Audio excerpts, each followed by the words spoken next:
ayolining homiladorlik davrida nima qilish kerak? Bu davr nafaqat ayol uchun, balki erkak uchun ham oson emas. Odatda erkak uchun qiyinchilik shundaki, u xotini bilan nima sodir bo'layotganini va bu holatda nima qilish kerakligini to'liq tushunmaydi. Eslab qol, hozir sening ayoling hayotidagi eng ajoyib va sirli davrlardan birini boshdan kechirmoqda. Uning tanasi, hissiyotlari o'zgaradi, kayfiyati, didi, odatlari ham o'zgarishi mumkin. Senga tug'larni agdari shart emas, shunchaki yonida bor. Homiladorlik davrida ayol gormonlari juda kuchli o'zgaradi. Bu uni asabiy va tez jahldor qilib qo'yishi mumkin. U bilan urushmaslikka harakat qil. Bu vaqtinchalik hodisa. Homiladorlik osonlik, sehr va hayratga sabab bo'lishini kutmang. Ba'zi ayollar uchun bu bosqich osonroq o'tadi.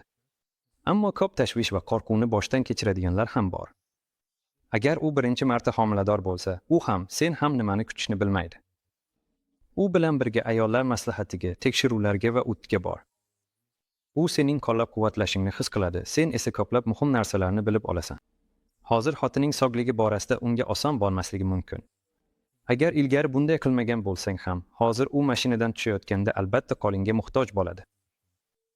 So'nggi 3 oyda unga oyoq kiyimini kiyish, zinapoyadan chiqish yoki do'konga borish qiyin bo'lib qoladi. Bu davrni imkon qadar qulay o'tishini ta'minlashga harakat qil.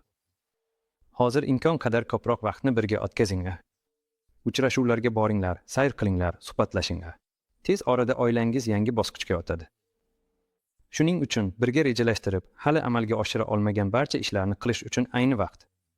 Yana eng qiziqarli savollardan biri. Birga tug'ruq jarayonida qatnashish haqida nima deysiz? Buni faqat ikkingiz hal qilasiz. Bu oldindan muhokama qiling, shunda har qanday holatda ham tayyorlanishga vaqt bo'ladi.